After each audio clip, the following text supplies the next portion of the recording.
Wait, I'm nervous now.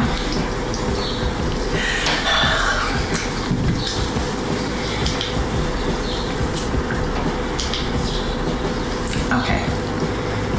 All right, hi and stuff. I know it's been 3 years, almost. April 6th would have been 3 years for the first part of Why I Love Christianity. I'm doing this video because I received a lot of comments, emails, and also because I've been delaying this. I've wanted to do this video myself, but the comments and the emails really inspired me to actually do it. Also, I have time. Like, we all shut in, so where are we going? I'm still not saved. I didn't go back to that. I actually went farther away in a good way. I had to do a lot of unpacking, address a lot of stigmas, even down to what I wore, what I thought. As a young adult, I was a non-denominational Christian, so I wasn't with all that hoopla. But if I grew up one way for so many years, and I never addressed those things until after leaving Christianity, I had a lot of work to do. So I addressed shame. I addressed who I really was after stripping off how a godly woman's supposed to look, act, think, speak. So the biggest question that I had, it was a girl from Indiana. I think it was Indiana. And she wanted to get her nose pierced, which I also want to get my nose pierced too. Like, I already got the little aftercare spray. I was about to do it, and then the corona thing happened. So Rona is why my nose is not pierced right now. But she wanted to get her nose pierced. And she asked me about wearing pants and how she went to a different church. And, you know, they didn't have an issue with her wearing pants, but she still felt weird, so she continued to wear her skirts. And she met some kind of, I think she met a minister that had her nose pierced, and she was just surprised because, first of all, she was a lady minister, which I know a lot of denominations still in 2020 do not like or feel as though it is unbiblical to have a woman preaching. And she had her nose pierced and she was wearing pants. And so she had so many questions, and she wanted to ask me how I felt after leaving and what were my initial thoughts after I changed my wardrobe or after I changed my look. And my initial thoughts was fear. Even though I left Christianity, the idea of hell still bothered me. So I still felt like, oh my gosh, I left Christianity. What if I do get my nose pierced and cut my hair and wear this dress that's above my knees? I might just burn in hell. And then I realized, well, what kind of God am I serving who's actually gonna be like, you know what? You gonna burn because your nose is pierced, or because you're wearing a skirt that's above your knees, or because you cut your hair. The hardest thing I had to address so far was my voice. Not my actual voice, but my opinions, my views, my thoughts. Me coming off too aggressive, or me too mouthy, or too opinionated. Because that's something that's always been a quote-unquote issue for me. And after I left Christianity, I realized, well, you know what? No, after I left that denomination of Pentecostalism, that charismatic umbrella, after I left that, I realized, no, I'm just fine. But I still battle with that. And after deconverting, I realized I'm not alone. So there are a lot of fundamentalist Christians, mainly under that charismatic umbrella, the Pentecostals, the really charismatic Baptists, you know, those folk. I'm not the only one. It's just that oftentimes they kind of still hide in the church knowing that they deconverted because, yes, you're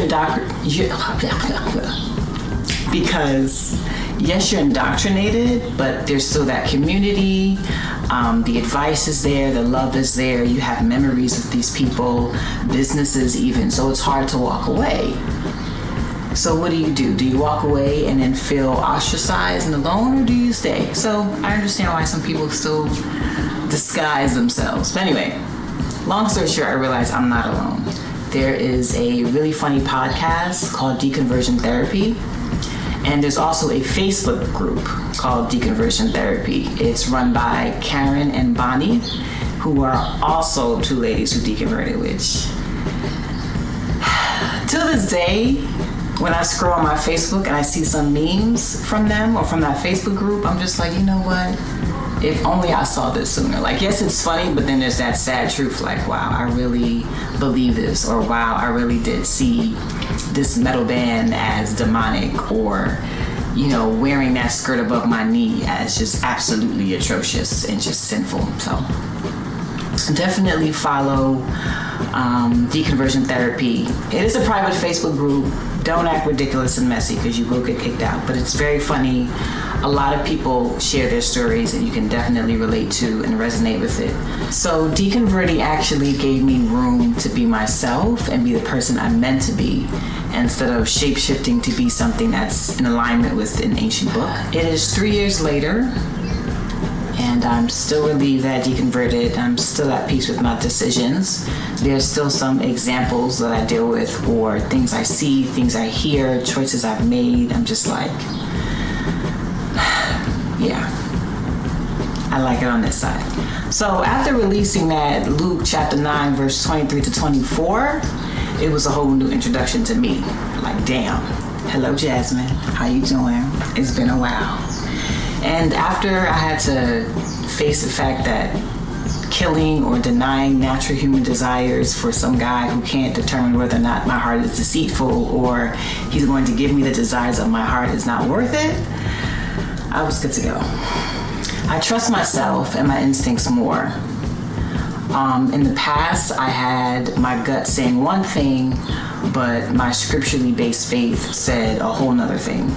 And so till this day, I have to forgive myself for ignoring my instincts and my gut and trusting myself over my scripturally based faith. I mean, I've got a long way to go as far as trusting myself, but I've definitely made progress. So I'm not as scared of myself. I'm not as hesitant to do certain things. I feel more free. I feel more lighter. I feel more at peace with just being me. So I actually wrote my third poetry collection that's about beginning my journey of self-discovery, post-deconversion, love, lack thereof, unhealthy connections. It is online. It's available on Amazon. I got engaged to love my life.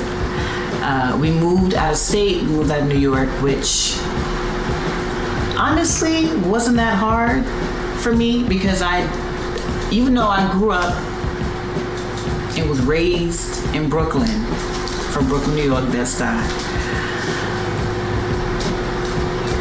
I don't really like New York that much. I love the convenience. My loved ones are there. I can just hop on the train. I can get up at 2 o'clock in the morning and hop on the train and find some store that's open somewhere in Manhattan or somewhere around the corner from my house. It didn't matter. So I appreciate the convenience, but the hustle and bustle, the stress, everything is so quick and fast. Not my thing. In that aspect, it wasn't a hard transition because I was like, we leaving New York? Good. I know within these 3 years, without my loved ones and my friends, I wouldn't be where I am today.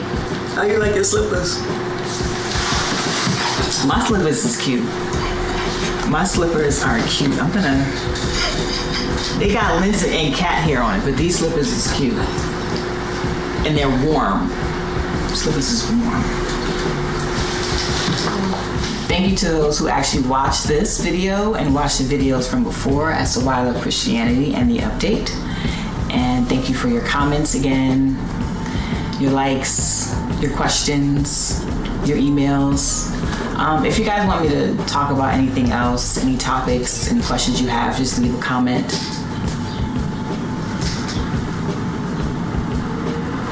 And yeah, I guess that's it.